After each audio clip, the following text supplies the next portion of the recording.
World peace, world peace, world peace. The entire world is one big family. You are my lovely family. Thanks for watching Peace Ravi TV. Vanakkam, Namaste, Namaskaram, Antaniki Namaskaram, Assalamu alaikum, Sastrikal, Bonjour, Buongiorno, ¿Cómo stai? Ohayo gozaimasu, Shang Wu Hao. Well, today successfully 10th part, the history of Adolf Hitler. In Tamil.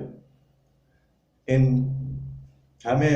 future in English also, okay? Now it's in Tamil. இன்னைக்கு 10வது பாகம் வெற்றிகரமா நம்ம Adolf ஹிட்லருடைய history வரலாறு நம்ம பார்ப்போம். புத்தகம் படிக்கலாம் வாங்க. புத்தகம் ஹிட்லரின் வரலாறு. இதை எழுதியவர் திரு ப. ராகவன் அவர்கள். அவருக்கு என்னுடைய நன்றி. இந்த புத்தகத்தை நீங்க கிம்போதம்ஸ் அது இல்லாம இங்க சென்னையில இருந்தீங்கன்னா இங்க பாரதிய சாலை பைக்ராஸ் ரோடுன்னு சொல்லுவாங்க. அங்க நிறைய புக் ஷாப்ஸ்லாம் இருக்கு. அங்கேயே கேட்டு வாங்குங்க. வேற புக்குங்கெல்லாம் கூட வாங்குங்க. வாங்கி புத்தகத்தை வாசிக்கிறது ரெகுலரா இது ஒரு எக்ஸசைஸா கூட வச்சுக்கலாம். பல விதமான புத்தகத்தை வாசிக்கிறது ரொம்ப நல்லா இருக்கு. பிள்ளைகளை வாய் விட்டு படிக்க சொல்லுங்க. 1க்கு 3 தடவை படிச்சாங்கன்னா அதை அப்படியே பதியும். அதுவும் நம்மளுக்கு ஒரு தெரப்பியாகவும் ஆகும். ஏன்னா நம்ம சவுண்டு இந்த எனர்ஜி நல்ல ஒரு ஹிஸ்ட்ரி அதெல்லாம் நம்ம வாசிக்கிறது. ஹிஸ்ட்ரின்னு மட்டும் இல்லை, நீங்கள் சயின்ஸு அப்புறமா வேற டிஃப்ரெண்ட் சப்ஜெக்ட் ஓகேங்களா, லிட்ரேச்சர்ஸு இந்த மாதிரி இதெல்லாம் நீங்கள் வாங்கி வாசிங்க. எதையாவது ஒன்று எப்படியாவது வாசிக்கிற ஒரு ஹேபிட் வச்சுக்கோங்க. நல்லா இருக்கும். அது நல்லா இருக்கு. எனக்கே என் தமிழ்ல பல விதமான தமிழ் பேசுவேன். நான் பல ஊருங்களுக்குலாம் நான் பைக்லயே எல்லாம் நிறைய பண்ணியிருக்கிறதுனால இது எப்படியே திருப்பி இது பைக் ஹிஸ்டரி வரும்போது தான் திருப்பி நான் சொல்ல வேண்டிய கடமைப்பட்டிருக்கேன். ஏன்னா சில பேருக்கு தெரியாது. நான் 1985ஆம் வருடத்துலேருந்து நான் சுமார் ஒரு 3 லட்சம் கிலோமீட்டருக்கு மேலே நான் சைக்கிள்லேயே மிதிவண்டிலேயே உலக அமைதிக்காக நான் பயணித்திருக்கிறேன். இந்தியா முழுக்க பல விதமான இடத்துக்கெல்லாம் நான் போயிட்டு வந்திருக்கேன் உலக அமைதிக்காக. அது இல்லாமல் ஒரு 5 லட்சம் கிலோமீட்டருக்கு மேலே மோட்டர் பைக்லேயே வேர்ல்டு பீஸ்க்காக உலக அமைதிக்காக இந்தியாவில் பண்ணியிருக்கேன். இப்போ உலகம் முழுக்க மோட்டர் பைக்லேயும் ஒரு 2 லட்சம் கிலோமீட்டர், அதுக்கப்புறமா திருப்பியும் ஒரு 2 லட்சம் கிலோமீட்டர் அதே ரூட்டில் பைசைக்கிள்லையும் போகிறதுக்கு இருக்கேன். இந்த கொரோனா பீரியட்னால இப்போ வெயிட்டிங்கில் இருக்கேன். ஏன்னா விசாலாம் கிடைக்காது. அப்புறம் ஸ்பான்சர்லாம் வர எப்படி அரேஞ்ச் பண்ணுறது தெரியல இப்போதைக்கு. அதனால் வெயிட்டிங்கில் இருக்கேன். இது ஒரு புக்கம் இருக்குது. அநேகமா இந்த வருஷத்துல எல்லாம் இந்த கொரோனாலாம் சரியா போச்சுன்னா கிளம்பிடுவேன் நான் உலக அமைதிக்காக. ஸோ அதனால என்னுடைய தமிழ்ல பல விதமான மாற்றங்கள் நிறைய இருக்கு. இப்போ நான் இந்த பீஸ் ரவி டிவியில தான் சொல்ல வந்தேன். இந்த பீஸ் ரவி டிவியில இப்போ நான் இந்த சரித்திரத்தெல்லாம் புத்தகம் படிக்கலாம் வாங்க அப்படின்ற சப்ஜெக்ட் வச்சு பேசும்போது எனக்கே என் தமிழ்லாம் கொஞ்சம் நல்லா உச்சரிப்புலாம் கொஞ்சம் அப்படியே மாறுறது தெரியுது எனக்கு. நீங்க தயவு செய்து புத்தகத்தை வாசிங்க ரெகுலரா. அது ஒரு நல்ல தெரப்பியாகும். அதுவே ஒரு யோகா. நம்ம சவுண்ட் அது இல்லாம நம்ம பல விஷயத்த தெரிஞ்சுக்கும் போது நம்மளுடைய மூளை, நம்மளுடைய மைண்ட், நம்மளுடைய மனசு இதெல்லாம் நிறைய புத்துணர்ச்சி அடையுது. புரியுதுங்களா? அது இல்லாம நம்ம அறிவு, நம்ம பிரெயினுக்கு எல்லாம் கூட என்ன தேவைப்படுதுன்னா நிறைய சங்கதிகள்லாம் தேவைப்படுது வாழ்க்கையில. நம்ம கொடுக்க மாட்டோம். ஸோ நம்ம ஒரு சின்ன வட்டத்திலேயே அப்படியே இருக்கும்போது என்ன ஆகுதுன்னா அதெல்லாம் தெரியாம ஆயிடுது. ஸோ நம்ம இந்த மாதிரிலாம் பல விதமான விஷயங்களை படிக்கும் போது என்ன ஆகுதுன்னா நம்மளுக்கு ஏன் நம்ம ஆர்கன், நம்மளுடைய மூளை அப்படின்ற ஒரு பொருளை எடுத்தாலும் நம்ம அதுக்கு உண்டான ஒரு சக்தியை இதனால கொடுக்க முடியுது. ஓகேங்களா? இதை நான் இன்னைக்கு பேசணும்னு நினைக்கல, இது தானா வருது. அதனால நம்ம எல்லாருமே ரொம்ப பெரிய பிக் பவர்ஸ். நம்மளுக்கு அது தேவையான அளவுக்கு நம்ம தான் ஃபீட் பண்ணிக்கிட்டே இருக்கணும். அதிகமா நம்ம சாப்பிட்றதே கம்மியாக தான் நம்ம சாப்பிடுவோம்.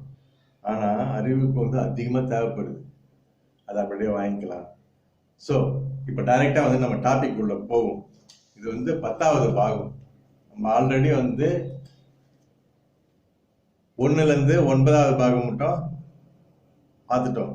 ஸோ யாரெல்லாம் அதை பார்க்கலையோ கேட்கலையோ ஒரு தடவை பீஸ் ரவி டிவி உள்ள போனீங்கன்னா Adolf Hitler part 1 to part 9 பார்க்கலாம். நெப்போலியன் ஆல்ரெடி வந்திருக்கு பாருங்க.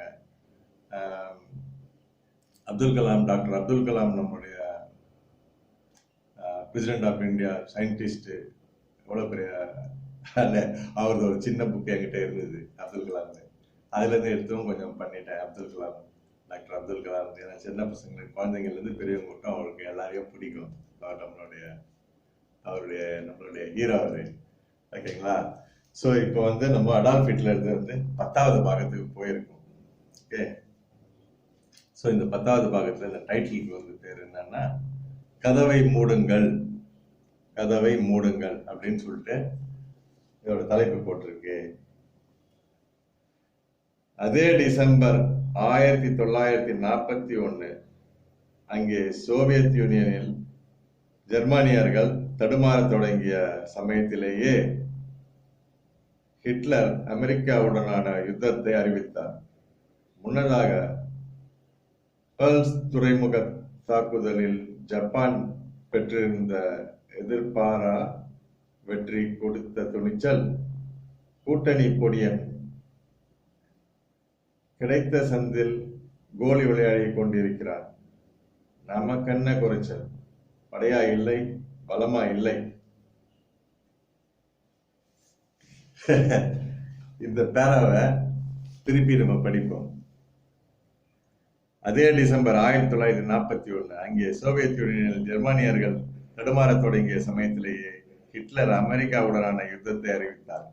முன்னதாக பெர்ல் துறைமுக தாக்குதலில் ஜப்பான் பெற்றிருந்த எதிர்பாரா வெற்றி கொடுத்த துணிச்சல் கூட்டணி பொடியன் கிடைத்த சந்தில் கோலி விளையாடி கொண்டிருக்கிறான். நமக்கென்ன குறைச்சல், படையா இல்லை, பலமா இல்லை.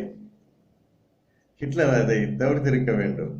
பிரிட்டன் கூட்டணி தேசங்களில் அமெரிக்காவுடன் மட்டும்தான் அவர் அதுவரை மோதலை தொடங்காமல் இருந்தார். பிரிட்டனை தாக்கியாகிவிட்டது, சோவியத்தை தாக்கியாகிவிட்டது, பிரான்சை தாக்கியாகிவிட்டது. ஒரு நெருக்கடி என்று வருமானால் அமெரிக்காவும் ஜெர்மனியை எல்லை தாண்டி வந்து தாக்குவதற்கான தார்மீக நியாயத்தை அளிக்காமல் இருந்திருக்கலாம். ஆனால் அவர் ஹிட்லர் அல்லவா, வேற என்ன செய்வார்?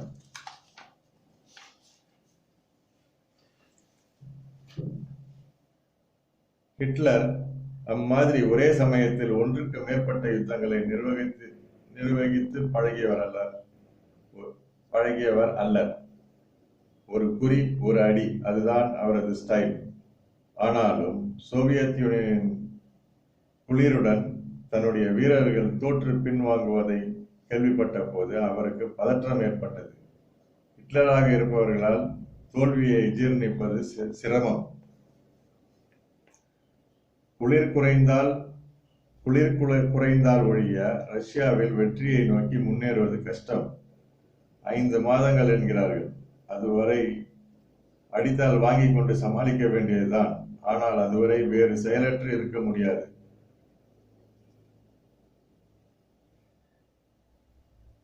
உயிர் வாழ வெற்றி அவசியம். முதல் முறையாக அப்போதுதான் ஒன்றுக்கு மேற்பட்ட இடங்களில் ஹிட்லர் தாக்குதலை உத்தேசித்தார். இங்கே ரஷ்யா, அங்கே அமெரிக்கா, கீழே எகிப்து, எப்படியாவது சூயஸ் கால்வாயை கைப்பற்றுவது என்று அவர் ஒரு திட்டம் வைத்திருந்தார்.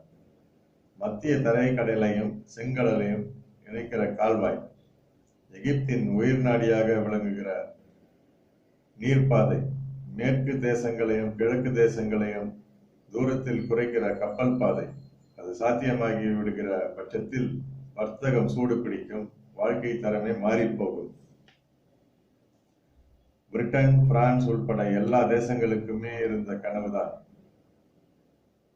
ஹிட்லரும் அந்த கனவை கண்டார். எர்வின் ரோமர் என்னும் மிக முக்கிய தளபதி ஒருவர் தலைமையில் ஒரு படையை அவர் எகிப்துக்கு அனுப்பியிருந்தார். ஹிட்லரின் நம்பிக்கைக்கு உரிய சிலரில் ஒருவர் அவர். மிகப்பெரிய திறமைசாலி என்று உள்ளூரில் பெயரெடுத்திருந்தவர் இராணுவ தந்திரி. ஆனாலும் என்ன, பிரிட்டன் படைகளிடம் படுதோல்வி கண்டது ஜெர்மானிய படை. ஹிட்லர் எதிர்பாராத தோல்வி அது. படையில் உயிர் தப்பி பிழைத்தவர் மிக சொற்பம் என்று மத்திய கிழக்கிலிருந்து தகவல் வந்தது. அதிர்ந்து விட்டார் ஹிட்லர். முன்னதாக அவருடைய நாஜி படையின் முக்கிய முக்கிய தளபதிகளுள் ஒருவரான ரெயின்ஹார்ட் ஹைட்ரிச் என்பவரை பிரிட்டனிடம் பயிற்சி பெற்ற செக்கோஸ்லாவிக்கியா புரட்சியாளர்கள் சிலர் படுகொலை செய்திருந்ததும், அங்கே ரஷ்யாவில் ஸ்டாலின் கிராடு நகரை கைப்பற்றுவதற்காக நடைபெற்ற யுத்தத்தில் ஜெர்மானிய படை முழுவதுமாக அழிக்கப்பட்டிருந்ததும் அவரை நிலைக்குலைய செய்திருந்தது. இந்த தோல்விகளில் தான் ஹிட்லரின் சரிவு தொடங்கியது. மனதளவிலும் உடலுறுதி ரீதியிலும் ஹிட்லர் மிகவும் பாதிக்கப்பட்டார். அதற்குள் ஹிட்லர் குடிகாரராக இருந்ததில்லை. அதற்கு முன் ஹிட்லர் குடிகாரராக இருந்ததில்லை. ஏதாவது பார்ட்டி விசேஷம் என்றால் ஷாம்பெயின் அருந்தும் வழக்கம் மட்டும் அவருக்கு இருந்தது. அதுவும் மிதமாக, 1 வாய் 2 வாய் ஒரு மரியாதைக்கு. ஆனால் இந்த தோல்விகளின் விளைவாக அவரது பதற்றம் அதிகரிக்க ஹிட்லர் குடிக்க தொடங்கினார். எப்போதோ வந்து ஒட்டி கொண்ட ஹிஸ்டீரியா நோய் அப்போது அதிகம் ஆட்டம் காட்டத் தொடங்கியது. தொடர்ச்சியாக மணிக்கணக்கில் அவருடைய இடது கை கட்டுப்பாடு இல்லாமல் ஆடிக்கொண்டே இருந்தது. பார்க்கின்சன் என்கிற நோய் தாக்கியது. ஓய்வுக்காகவும் உறக்கத்துக்காகவும் ஹிட்லர் சில போதைப் பொருள்களையும் உபயோகிக்க தொடங்கினார். பெரும்பாலான அப்போதைய அவரது உத்தரவுகள் பதற்றத்தில் வெளியானவை. பலனும் மேலும் பதற்றம் கொள்ளும் விதங்களிலேயே வந்தது. இந்த பேராகிராஃபை திருப்பி படிப்போம். பெரும்பாலான அப்போதைய அவரது உத்தரவுகள் பதற்றத்தில் வெளியானவை. பலனும் மேலும் பதற்றம் கொள்ளும் விதங்களிலேயே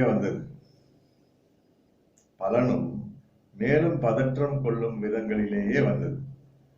ஜூன் 6, 1944 அன்று பிரிட்டன் கூட்டணி தேசங்கள் அனைத்தும் ஒன்று திரண்டு பிரான்சின் வடக்கு எல்லையில் அணிவகுத்தன. ஆபரேஷன் ஓவர்லார்ட் என்று பெயரிடப்பட்ட மிக உக்கிரமான தாக்குதலுக்கு அவர்கள் தயாரானார்கள். வெற்றி அல்லது விட்டு ஓடுதல், இடையில் வேறு எந்த சிந்தனைக்கும் அனுமதி இல்லை. பேய் போல் தாக்க தொடங்கினார்கள். பிரிட்டன் மற்றும் அமெரிக்க படைகளின் ஆயுத பலம் அப்போது நம்ப முடியாத அளவில் இருந்தது.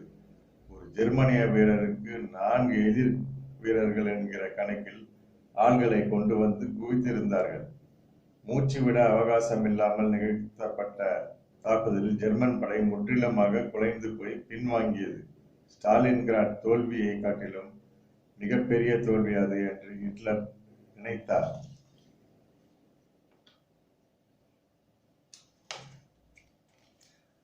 சந்தர்ப்பத்தை விட்டுவிடாமல் அப்படியே ஹிட்லரை கொன்று விட்டுதான் திரும்ப வேண்டும் என்று முடிவு செய்த பிரிட்டிஷ் படைகள் ராஸ்டன்பர்கில்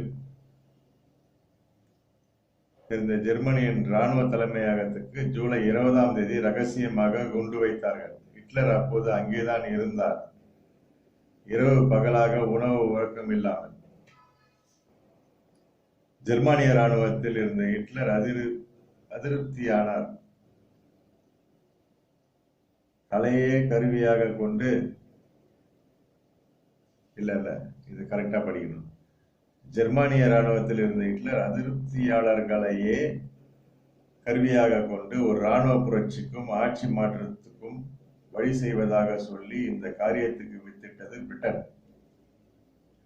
மயிரிழையில் ஹிட்லர் தப்பினார் என்றுதான் சொல்ல வேண்டும். அவருடைய மன உறுதியை முற்றிலுமாக குலைத்து போட்ட சம்பவம் அது. விசாரணையில் அந்த முறை மட்டுமல்லாமல் அவர் ஆட்சிக்கு வந்த காலம் தொடங்கியே பல சமயங்களில் இராணுவ புரட்சிகளுக்கு திட்டம் தீட்டப்பட்டிருந்ததையும், பல அதிகாரிகள் முதல் கடைநிலை வீரர்கள் வரை அதற்கு உடந்தையாக இருந்ததையும் கண்டுபிடித்தார்கள். வியாதிகளில் மிக கொடுமையான சந்தேக வியாதி ஹிட்லரை பற்றி கொண்டது. இதிலும் சந்தேகம், எல்லார் மீதும் சந்தேகம். ஒரு தீவிரத்துடன் சதியாளர்களை தண்டிக்கும் விதத்தில் அவர் இட்ட உத்தரவுக்கு சம்பந்தம் உள்ளவர்களும் இல்லாதவர்களுமாக சேர்த்து 4900 பேர் பலியாகி போனார்கள்.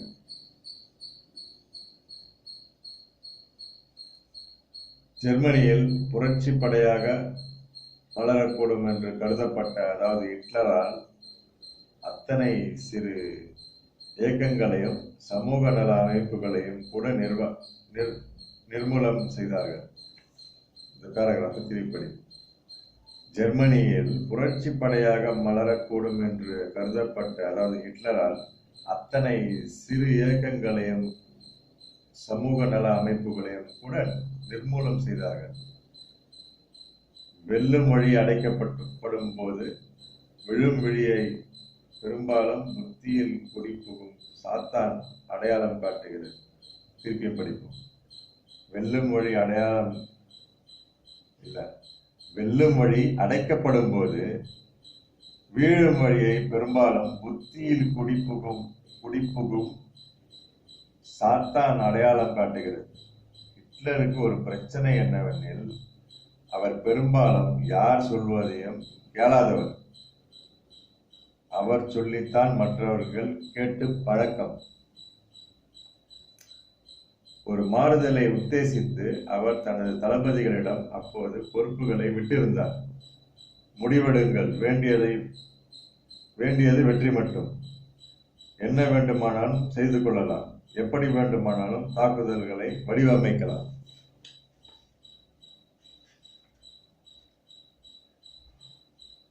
முடிவெடுக்க தெரிந்த அனுபவஸ்தர்கள் தான் என்றாலும், அதனால் வரை ஹிட்லரின் உத்தரவுகளுக்கு கட்டுப்பட்டு மட்டுமே பழகியவர்கள். அவர்கள் திறமையில் சற்றே துருப்பிடித்திருந்தது. தவிரவும் அச்சம், தொடர்ந்து நாலாபுறங்களில் இருந்தும் வந்து கொண்டிருந்த தோல்வி செய்திகள் கொடுத்த அச்சம். வெற்றியைப் போல தோல்வியும் சகஜமானதுதான் என்பதில் அவர்களுக்கு சந்தேகம் இருக்கவில்லை. ஆனால் ஹிட்லரின் தோல்வி அல்லவா, ஹிட்லரின் வெற்றியைப் போலவே அதன் தாக்கமும் வீரியமும் கூட அதிகமாகத்தான் இருக்கும் என்று தோன்றியது. காட்டிக்கொள்ளாமல் களத்துக்கு விரைந்தார்கள். ஆனால் நிலைமை எதிர்பார்த்தது போலவே பாதகமாகத்தான் இருந்தது. ரஷ்யாவில் ஜெர்மானிய படைகள் தங்கள் இறுதி அடியை வாங்கிக் கொள்ள ஆரம்பித்திருந்தார்கள். புற்றீசல் போல் கிளம்பிக் கொண்டிருந்த சோவியத் இராணுவம் ஜெர்மானியர்களை அடித்து துவைத்து காய போட்டிருந்தது. கணிசமான உயிர் சேதம். பெர்லினில் இருந்து ஒரு உத்தரவு வராதா என்று மட்டும்தான் அவர்கள் எதிர்பார்த்து கொண்டிருந்தார்கள். வெற்றி பெறும் வேட்கையெல்லாம் தணிந்து விட்டிருந்தது. உயிர் மீண்டால் போதும், ஊருக்கு போனால் போதும். ஆனால் அப்படிப்பட்ட உத்தரவு ஏதும் வரவில்லை. பின்வாங்க சொல்லி விடக்கூடியவர் அல்ல ஹிட்லர். இதுவரை போராட்டம், உயிர் போகும் வினாடி வரை உழைப்பு, அது ஒன்றுதான் அவரது விருப்பமும் விளைவுமாக இருந்தது. அதற்காகத்தான் அவர்கள் மூச்சை பிடித்துக் கொண்டு யுத்தம் செய்து கொண்டிருந்தார்கள். ஆனாலும் முடியவில்லை. மாபெரும் படைக்கடலாக சோவியத்துக்குள் நுழைந்த ஜெர்மன் கூட்டணி இராணுவம் ஒரு அசங்கிய போர்வை அளவில் சுருங்கி தன் கடைசி உயிரை விடுவதற்குள் உயிர் பிழைத்தால் போதும் என்று திரும்பி ஓடி வந்து கொண்டிருந்தது. அது 1944 வருடத்தின் டிசம்பர் மாதம். மீண்டும் குளிர், மீண்டும் தோல்விகள். ஒவ்வொரு குளிர்காலத்திலும் புத்துணர்ச்சி அடைந்துவிடும் சோவியத் படைகளை அவர்களுக்கு புரியவே இல்லை. பனியை சாப்பிட்டு, பனியை சுவாசித்து, பனியில் குளித்து, பனியில் பணிபுரியும் வினோத ஜென்மங்கள். நல்லது, அவர்களுக்கும் மங்களம் உண்டாகட்டும். நாம் விடைபெறும் நேரம் இது. ஜெர்மானிய வீரர்கள் கிடைத்ததை வாரி சுருட்டி கொண்டு ஜெர்மனியின் எல்லைகளை நோக்கி ஓடத் தொடங்கினார்கள். உலகம் பார்த்தது. ஓ, ஜெர்மானியர்கள் பின்வாங்குகிறார்களா? நல்லது, நாம் என்ன செய்யலாம்? அமெரிக்காவும் பிரிட்டனும் அமர்ந்து யோசித்தன.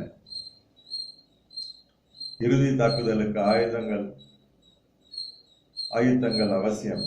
இதற்கு மேல் ஒன்றுமில்லை. கணிசமான அளவில் அப்போது ஜெர்மனியின் இராணுவ பலமும் குறைக்கப்பட்டு விட்டிருந்தது. போரின் தொடக்கத்தில் இருந்த மாதிரி வற்றாத ஆயுத கடகங்கள் அப்போது இல்லை, மிகவும் வற்றி இருந்தன. போதிய வீரர்கள் இல்லை. பெருமளவில் இறந்திருந்தார்கள். புதிய வீரர்களை சேர்ப்பதும் கஷ்டமாக இருந்தது. யூதர்கள் இல்லாத ஜெர்மனி, கம்யூனிஸ்டுகள் இல்லாத ஜெர்மனி, தொழிற்சங்கவாதிகள் இல்லாத ஜெர்மனி, நாஜிகளும் அவர்களுடைய ஜெர்மானியர்களும் மட்டுமே தான் இருந்தார்கள். ஆனாலும் இராணுவத்துக்கு ஆள்பலம் சேர மறுத்தது. டெக்னிக்கலாக பார்த்தால் அப்போதே யுத்தம் முடிந்து விட்டது மாதிரி தான். ஆனால் ஹிட்லர் அப்படி ஒரு சிந்தனைக்கு இடம் கூடாது என்று சொல்லிவிட்டார். பலம் இல்லை என்பது தோல்வி நிலை அல்ல. பலம் இல்லை என்பது தோல்வி நிலை அல்ல, பலத்தை கூட்டிக் கொள்ள வேண்டிய தருணம் என்று அவர் சொன்னார். பிரிட்டன் கூட்டணி படையுடன் நல்ல விதத்தில் ஏதேனும் ஒப்பந்தம் செய்து கொள்ள இயலுமானால் மிகப்பெரிய இழப்புகளில் இருந்து தப்பிக்கலாம் என்று அவருடைய தளபதிகளில் சிலர் நினைத்தார்கள். ஹிட்லர் சம்மதிக்கவில்லை. தோற்று கொண்டிருக்கிறோம் என்று நினைப்பதையே அவர் தவிர்க்க விரும்பினார். இறுதி வரை ஆடி பார்த்து விடுவது என்கிற முடிவில் இருந்தார். ஒரு பிரச்சனை தான் இருந்தது. பிரான்ஸ் எல்லையிலிருந்து பிரிட்டன் கூட்டணி படை, குறிப்பாக அமெரிக்க படைகள் முன்னேறி கொண்டிருக்கின்றன. இங்கே ரஷ்ய எல்லையில் பின்வாங்கி வரும் வீரர்களை துரத்தி கொண்டு சோவியத் படைகளும் முன்னேறி கொண்டிருந்தன. இரண்டு பக்கங்களில் இருந்து அபாயம் வந்து கொண்டிருக்கிறது. இப்போதைய செயல் திட்டம் என்ன? இரண்டையும் சமாளிப்பது, திருப்பி துரத்த முயற்சிகள் மேற்கொள்வது, அதை பற்றி மட்டும் பேசலாம் என்று அவர் தம் தளபதிகளிடம் சொன்னார். அதை பற்றித்தான் பேசினார்கள். மணிக்கணக்கில் இரவு பகலாக எஞ்சிய வீரர்கள் அனைவரையும் இரு எல்லைகளிலும் அணிவகுக்க வைத்துவிட்டு நாஜி படையிலிருந்து பொறுக்கி எடுத்த சில ஆயிரம் முக்கிய வீரர்களை பெர்லினை சுற்றி அணிவகுக்க வைத்தார் ஹிட்லர். எதற்கும் இருக்கட்டும் என்று பதுங்கு அறைகள் தயார் செய்யப்பட்டன. அரசு ஆவணங்கள் அனைத்தும் திரட்டப்பட்டு மறைத்து வைக்கப்பட்டன. பொதுமக்களில் யார் யாரெல்லாம் யுத்தத்தில் பங்கு பெற விரும்புகிறார்களோ அத்தனை பேருக்கும் ஆயுதம் வழங்க ஏற்பாடு செய்யப்பட்டது. இராணுவ உடை தரிக்க வேண்டாம், ஸ்வஸ்திக் சின்னத்தை ஏந்த வேண்டாம், துப்பாக்கி தூக்கினால் போதும், வீட்டில் இருந்தபடியே கூட வீதியில் போகும் எதிரிகளை நோக்கி சுடலாம் என்று சொல்லப்பட்டது. கடவுளே, இது கனவுகள் விதிப்படும் காலம்தானா? கடவுளே, இது கனவுகள் விதிப்படும் காலம்தானா? எத்தனை பெரிய கோட்டைகள் கட்டி வைத்தேன்.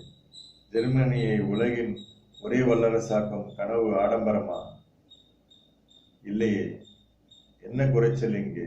என்ன வளத்தில் பின்தங்கிவிட்டோம்? எதற்காக பிரிட்டனுக்கு வால் பிடிக்க வேண்டும், பிச்சை எடுக்க வேண்டும்? ஒப்பந்தங்கள் என்ற பெயரில் அடிமை சாசனம் எழுதி கொடுத்த முந்தைய ஆட்சியாளர்களை நீக்கிவிட்டு நான் ஆட்சிக்கு வந்தது ஒரு தீவிர தேசியவாதியின் குறைந்தபட்ச முயற்சியே அல்லவா? என் தேசத்துக்கு நல்லது செய்யத்தானே நினைத்தேன். எங்கே சறுக்கினேன்? அல்லது யார் என்னை ஏமாற்றினார்கள்? ஹிட்லர் மேலும் மேலும் குழம்பிக் கொண்டிருந்தார். பிப்ரவரி, மார்ச் மாதங்களில் சோவியத் துருப்புகள் அதிவேகத்தில் ஜெர்மனியின் நகரங்களை விழுங்கி முன்னேறி கொண்டிருந்தன. தடுக்க முடியவில்லை. தடுக்க நிறுத்தப்பட்டிருந்த வீரர்களில் பெரும்பாலானோர் பின்வாங்க தொடங்கியிருந்தார்கள் அல்லது சரணடைய ஆரம்பித்திருந்தார்கள். விழுந்த உயிர்களின் எண்ணிக்கையும் சாதாரணமாக இல்லை. எத்தனை யுத்திகள்! ஹிட்லர் தம் அனைத்து திறமையையும் பிரயோகித்து தாக்குதலுக்கு வியூகம் வகுத்து கொடுத்தார். மின்னல் வேக தாக்குதல், புயல் தாக்குதல், மழை தாக்குதல், கொரில்லா தாக்குதல், விதவிதமான பெயர்கள், விதவிதமான யுத்திகள். ஆனால் எதுவும் பலனளிக்கவில்லை. வெறி கொண்ட சோவியத் படை ஒரு வினாடியும் தயங்காமல் முன்னேறி கொண்டே இருந்தது. ஒரு தேசத்தின் அத்தனை மக்களுமே ஆயுதம் ஏந்தி வருவது போல போல் ஒரு மாயா தோற்றம் உண்டானது. உண்மையில் பிரிட்டனின் இதர கூட்டணி தேசங்களின் படைகளுக்குமே இது வியப்புதான். அதுநாள் வரை அவர்கள் யாரும் சோவியத் யூனியனின் இராணுவ பலத்தை அத்தனை நெருக்கமாக பார்த்திருக்கவில்லை. எத்தனை வீரர்கள், எத்தனை விதமான ஆயுதங்கள்! அமெரிக்கா அப்போதே முடிவு செய்துவிட்டது. இப்போதைக்கு கூட்டணி தேசம் என்றாலும் எப்போதைக்கும் என் கவனம் இதன் மீதுதான் இருக்க வேண்டும். அரசியல் அபாயகரமானது. நட்பு என்றோ நிரந்தர உறவு என்றோ அங்கு எதுவும் இல்லை. கை குலுக்கும் வேளையில் கால்கள் ஜாக்கிரதையாக இருந்தாக வேண்டும். கை குலுக்கும் வேளையில் கால்கள் ஜாக்கிரதையாக இருந்தாக வேண்டும். பொது எதிரியை ஒழிக்கும் தருணத்தில் கூட புது எதிரிகளை உருவாக்கி கொள்ளும் காரியங்கள் நடக்கும் சாத்தியங்கள் அநேகம். ஏப்ரலில் நிலவரம் மோசமாகிக் கொண்டிருந்தது. ஹிட்லரின் தளபதிகள் அவரை பவேரியா மாகாணத்துக்கு போய்விடச் சொல்லி வற்புறுத்த தொடங்கினார்கள். தாக்கு பிடிப்பது கஷ்டம், விருப்பமில்லை என்றாலும் விழுந்து கொண்டிருக்கிறோம். சோவியத் படைகளை தடுக்க முடியவில்லை. பல இடங்களில் ஜெர்மானிய வீரர்கள் தடுப்பு நடவடிக்கையை மேற்கொள்ளாமல் தப்பித்து ஓடுவதில் குறியாக இருக்கிறார்கள். ஏன் என்று கேட்டார் ஹிட்லர். யுத்தம் அளித்த களைப்பு, தொடர் யுத்தங்கள், தொடர் தாக்குதல்கள் தவிரவும் அடுத்தடுத்து வந்த வெற்றிகளைப் போலவே அடுத்தடுத்த தோல்விகளும் ஏற்பட்டதில் அவர்கள் மனதளவில் தெம்பிழந்து போயிருந்தார்கள். வெற்றி பெறும்போது உற்சாகம் அளிக்கும் தலைமை, தோல்வியுறும் வேளையில் அளிக்கும் ஆறுதலும் புதிய உத்வேகமும் போதிய அளவுக்கு இல்லை. ஹிட்லரே பொறுப்புகளை தளபதிகளிடம் அளித்துவிட்டு போதையில் மூழ்கி போகவில்லையா? இயல்பு நிலை என்பது இல்லாமல் போயிருந்தது. எங்கும் பதற்றம், எப்போதும் பதற்றம். பதற்றம் தரும் சோர்வு சாதாரணமானதல்ல. அதுவே தப்பிக்க சொல்லும். கண்காணாமல் ஓடி சொல்லும். குடும்பம் முக்கியம், குழந்தைகள் முக்கியம், மனைவி உள்ளிட்ட உறவினர்கள் யாருக்கும் முக்கியம். எல்லாவற்றுக்கும் மேலாக வாழ்க்கையில் ஒரு அமைதி வேண்டாமா? 6 வருடங்களாக சனி ஞாயிறு விடுமுறை கூட இல்லாமல் அவர்கள் யுத்தம் செய்து கொண்டிருந்த கலைகள்லாம் அந்த நெருக்கடி நேரத்தில் தான் மேலே நிறைந்து கலிய ஆரம்பித்திருந்தது.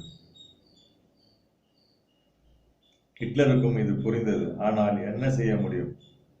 வரக்கூடாத நேரத்தில் வந்திருக்கிற சோர்வு. இது சந்தேகம் இல்லாமல் தேசத்துக்கு ஆபத்தை தரக்கூடியது. அவர் தன்னால்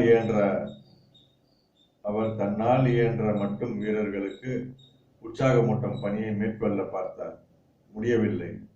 அவரே கலங்கியிருந்ததை சற்று தாமதமாகத்தான் உணர்ந்தார். உணர்ந்ததும் அவர் உத்தரவிட்டார், பெர்லின் கதவுகளை மூடுங்கள், அத்தனை பாதைகளையும் அடைத்து விடுங்கள், அலுவலகங்கள் இனி வேண்டாம், நாம் ரகசிய இடத்துக்கு போய்விடுவோம். இதனிடையில் அபத்தமாக சில காரியங்கள் அங்கே நடந்தன.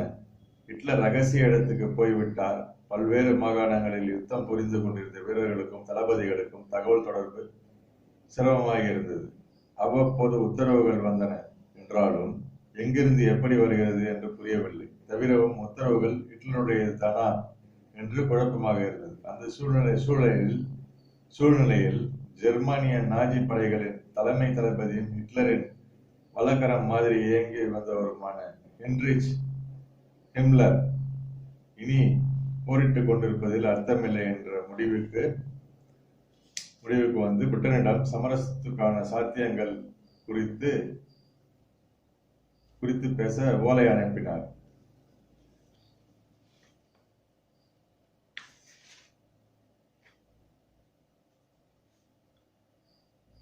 எப்படியும் கிழக்கிலிருந்து முன்னேறி வரும் சோவியத் படைகளை தடுத்து நிறுத்த முடியப் போவதில்லை. ஹிம்லர் அப்போது டச்சு எல்லையில் இருந்தார். தனது ஸ்வீடன் தொடர்புகளின் மூலம் அவர் பிரிட்டிஷ் ஹை கமாண்டை தொடர்பு கொள்ள முயற்சி செய்து கொண்டிருந்தார். இந்த விஷயம் ஹிட்லருக்கு தெரியாது. அதுவும் தன் உயிரின் ஒரு பாதியாக அவர் கருதி கொண்டிருந்த ஹிம்லர் இதனை செய்து கொண்டிருக்கிறார் என்று தெரிந்தால் துடித்தே தூளாகிவிடக்கூடும். ஆனால் தேசம் மேற்கொண்டு இழப்புகளை எதிர்கொள்ளாதிருப்பதற்கான நடவடிக்கை என்று நினைத்து அவர் இதனை மேற்கொண்டார். ஹிட்லருக்கு இந்த விஷயம் மிக மிக தாமதமாகத்தான் தெரிய வந்தது. அன்றைக்கு தேதி ஏப்ரல் 29, 1945 அன்று ஈவா பிரான்ஸை திருமணம் செய்து கொள்ளவும் மறுநாள் தற்கொலை செய்து கொள்ளவும் அவர் உத்தேசித்திருந்தார். ஆனாலும் ஹிம்லரின் செயலை அவரால் மன்னிக்க முடியவில்லை. தகவல் அறிந்ததும் பேயாக கத்தினார். உதடு துடித்தது. இடது கை தொளதளவென்று ஆடிக்கொண்டே இருந்தது. நெற்றியில் வந்து விழும் முடி கற்றையை வேகமாக நீவி விட்டுக் கொண்டே அவர் ஹிம்லருக்கான தண்டனையை அறிவித்தார். துரோகி, மிகப்பெரிய துரோகி, தேச துரோகி, வெட்கம் கெட்ட ராஸ்கல், இந்த கணமே நான் பதவி நீக்கம் செய்கிறேன். அளித்த விருதுகளை எல்லாம் திரும்ப பெற உத்தரவிடுகிறேன். அவன் அப்படியே தொலைந்து போகட்டும். ஹிம்லர் அப்போது நாஜி படைகளின் தளபதியாக மட்டுமில்லை, ஜெர்மன் காவல்துறையின் தலைமை அலுவலராகவும் இருந்தார். ஜெர்மனியின் உள்துறை அமைச்சரும் அவரே, உள்நாட்டு பாதுகாப்புக்கான சிறப்பு இராணுவத்தின் தளபதியும் அவரே. அத்தனை பதவிகளுக்கும் அந்த வினாடியே பறிக்கப்பட்டதாக அறிவிக்கப்பட்டது. இராணுவத்தினர் யாரும் ஹிம்லரை தொடர்பு கொள்ள வேண்டாம், அவர் சொல்வதை கேட்க வேண்டாம் என்ற உத்தரவுகள் பறந்தன. இது இராணுவத்தினரிடையே மேலும் குழப்பத்துக்கு வழிவகுத்தது. ஹிட்லர் எங்கே என்று தெரியவில்லை. ஹிம்லரை தொடர்பு கொள்ளக்கூடாது என்று உத்தரவு. எனில் யார்தான் பொறுப்பு? கடவுளா? கடவுள் மட்டும்தானா? ஆனால் ஹிம்லரின் சரணடையும் முயற்சிகள் எதுவும் கைகூடவில்லை. அவரையோ ஹிட்லரையோ ஜெர்மனியையோ யாரும் அப்போது மன்னிக்க தயாராக இல்லை. சோவியத் படைகள் பெர்லினை முற்றுகையிட்டு உடைத்து தாக்கி உள்ளே புகுந்து அடித்து நொறுக்க தொடங்கிவிட்டன. மறுபுறம் முன்னேறி வந்து கொண்டிருந்த அமெரிக்க துருப்புகளும் ஜெர்மனியின் மேற்கு பகுதிகளில் கணிசமான இடங்களை கைப்பற்றி வீதிகளெங்கும் வான வேடிக்கை நிகழ்த்தி கொண்டிருந்தன. அப்போதும் எஞ்சியிருந்த ஜெர்மனிய தளபதிகளும் ஹிட்லருக்கு நெருக்கமான அமைச்சர்களும் திரும்ப திரும்ப சொன்னார்கள், பவேரியா போய்விடுங்கள் அல்லது வேற எங்காவது போய்விடுங்கள், தக்க பாதுகாப்புடன் அனுப்பி வைக்கிறோம். இப்போது தோற்றாலும் எப்போதாவது ஜெயிப்பதற்கு ஜெர்மனிக்கு நீங்கள் கட்டாயம் தேவை. ஹிட்லர் மறுத்தார். இதுவரை பெர்லினை விட்டு நகர மாட்டேன் என்று சொல்லிவிட்டு தம் பிரச்சார அமைச்சரும் நெருங்கிய சகாவுமான ஜோசப் கெப்பலை அழைத்து தனக்கும் ஈவா பிரவுனுக்கும் திருமணம் நடக்க ஏற்பாடு செய்யும்படி கேட்டுக்கொண்டார். ஓ கெப்பல்ஸ், எத்தனை உத்தமமான சிநேகிதர்! ரைன்லாந்து பகுதியில் பிறந்த ரோமன் கத்தோலிக்கர் அவர். 1924 ஹிட்லரால் ஈர்க்கப்பட்டு நாஜி கட்சியில் சேர்ந்த நாளாக அவர் ஹிட்லரின் உதடுகளாக பணியாற்றி கொண்டிருந்தார். மிகச்சிறந்த ராஜதந்திரி என்று பெயர். எதையும் எப்படியும் பிரச்சாரம் செய்து மக்களை நம்ப வைக்க முடியும் என்பதில் அவருக்கு அசாத்தியமான நம்பிக்கை உண்டு. நாஜி கட்சியை தேசத்தின் தவிர்க்க முடியாத ஒரே சக்தி என்று நிறுவியதிலும் பாராளுமன்ற கூட்டத்தை கொளுத்தி பழியை கம்யூனிஸ்டுகளின் மீது போட்டு அந்த தேர்தலில் ஹிட்லர் பெரிய வெற்றி பெறுவதற்கு வழி செய்ததிலும் கெப்பலின் பங்களிப்பு மகத்தானது. Keppel history. நாஜி கட்சியில் அத்தனை பேருக்கும் அவர் முக்கியமானவராக இருந்தார். ஹிட்லருக்கு அடுத்தபடியாக கெப்பல்ஸை தான் அவர்கள் வழிபட்டார்கள், பின்பற்றினார்கள். யூத ஒழிப்பு திட்டத்தை ஹிட்லர் கையில் எடுத்த காலத்தில் விஷயம் வெளியே பரவாமல் இருப்பதற்காக தினசரி ஏதாவது ஒரு புதிய பிரச்சனைப்பால் மக்களின் கவனத்தை திருப்பி பல காலம் யூத படுகொலை விஷயமே தெரியாமல் இருக்க செய்தவர் அவர். எல்லாம் முடிந்தது என்று ஹிட்லர் தன்னை முடித்துக் கொண்ட அந்த ஏப்ரல் 30 பிற்பகல் 3:30 மணிக்கு கெப்பல்ஸ் தன் வாழ்வில் முதன்முறையாக கண்ணீர் விட்டு அழுதார். இதற்கு மேல் ஏதாவது இருக்கிறதா என்ன? ஹிட்லரே போய்விட்டார். அவரது ரகசியங்கள் அனைத்தும் எரிக்கப்பட்டு விட்டன. இனி மேல் கெப்பல்ஸ் யாருக்காக பிரச்சாரம் செய்வார்? எதற்காக செய்ய வேண்டும்? எத்தனை பெரிய பொய்யை வேண்டுமானாலும் சொல்லுங்கள், திரும்ப திரும்ப சொல்லுங்கள். எத்தனை முறை நீங்கள் அதை மீண்டும் மீண்டும் சொல்கிறீர்கள் என்பதில் இருக்கிறது. ஒரு கட்டத்தில் கண்டிப்பாக மக்கள் அதை உண்மை என்று நம்ப தொடங்கி விடுவார்கள். அதன் பின் நீங்களே அதை பொய் என்று சொன்னாலும் அவர்கள் உங்களைத்தான் பொய்யன் என்பவர்களே தவிர அந்த விஷயத்தை பொய் என்று ஏற்கவே மாட்டார்கள்.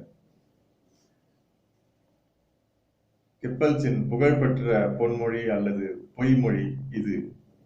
ஹிட்லர் ஆட்சிக்கு வந்த நாள் தொடங்கி அந்த 1945ஆம் ஆண்டு ஏப்ரல் 30ஆம் தேதி வரை கெப்பல் சொன்ன பொய்களுக்கு கணக்கில்லை. அத்தனையும் ஹிட்லருக்காக சொல்லப்பட்ட பொய்கள். அவர் ஆத்மகத்தியுடன் தான் அவற்றை சொன்னார். ஹிட்லர் இறந்த பிறகு அந்த பொய்களுக்கு அவசியம் ஏது? எனவே மே 1ஆம் தேதி கெப்பல்ஸ் தன் குடும்பத்துடன் தற்கொலை செய்து கொண்டார். ஏப்ரல் இறுதி வாரத்தில் பெர்லின் விழா தொடங்கிவிட்டது. ஏப்ரல் இறுதி வாரத்தில் பெர்லின் விழத் தொடங்கிவிட்டது. இறுதி முயற்சிகளில் இருந்தார்கள் சோவியத் வீரர்கள். ஜெர்மனியர்களும் தங்கள் இறுதி முயற்சியில் தான் இருந்தார்கள். உயிர் பிழைப்பதற்கு அல்லது இறந்து போவதற்கு அரசு ஆவணங்கள் அனைத்தும் மிக கவனமாக சேமிக்கப்பட்டு கொளுத்தப்பட்டன. அதிபர் மாளிகையில் எதிரிப்படை நுழையும் போது அவர்களுக்கு சாம்பல் குவியல் மட்டுமே கிடைக்க வேண்டும் என்று உத்தரவிட்டிருந்தார்கள். தப்ப விரும்பியவர்கள் ஓடி போனார்கள். போக விருப்பம் இல்லாதவர்கள் அல்லது துணிச்சல் இல்லாதவர்கள் ஹிட்லர் இருந்தவரை அந்த இடத்தையே நாய்க்குட்டி போல் சுற்றி சுற்றி வந்தார்கள். அழுவதற்கு கூட யாருக்கும் தெம்பில்லை. தோல்வியின் பரிபூர்ண ருசி என்பதும் இப்படித்தான் இருக்கும் போலிருக்கிறது. கண்ணீரின் கரிப்பு, திகட்டும் கரிப்பு, சொற்கள் எழும்பாத நெஞ்சம். திடீரென்று அதன் கணம் ஏன் இப்படி கூடிவிட்டது? யாரும் எதுவும் பேசிக்கொள்ளவில்லை. எப்போதும் ஆரவாரமாக இருக்கும் மாளிகை அன்றைக்கு அமைதி தெய்வம் குடிக்கொண்ட கோயிலாக இருந்தது.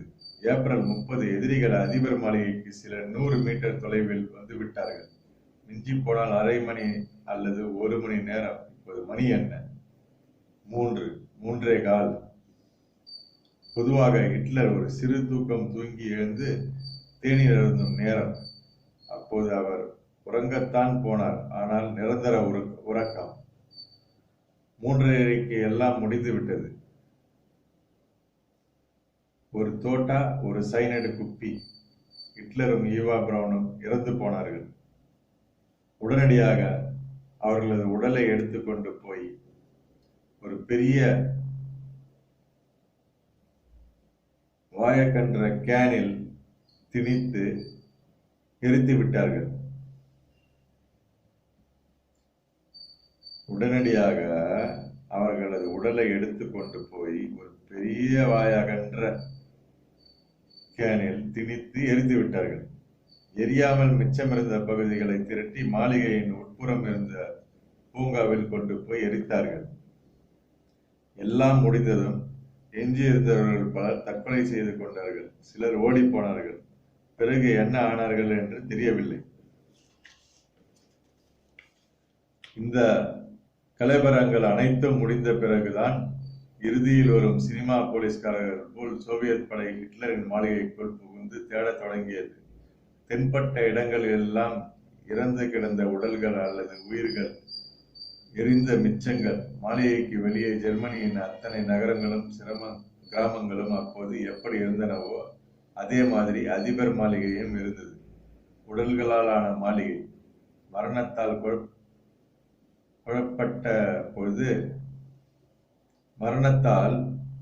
சூழப்பட்ட பொழுது எங்கும் இடிபாடுகள், சிதிலங்கள்.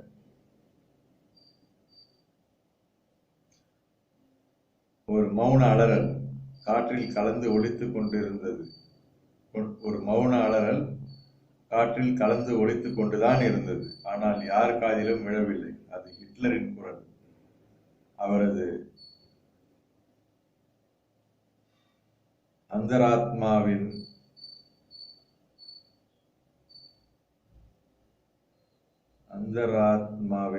ஓசையற்ற அலறல். என் ஜெர்மனி, என் ஜெர்மனி, அடைச்ச அதெல்லாம் இல்லை, போ என்று நிர்தாட்சியமாகி சொல்லிவிட்டது காலம். இது 10வது பாட்டு. நம்ம ஹிட்லரை பத்தி நம்ம படிச்சிருக்கோம். இதுல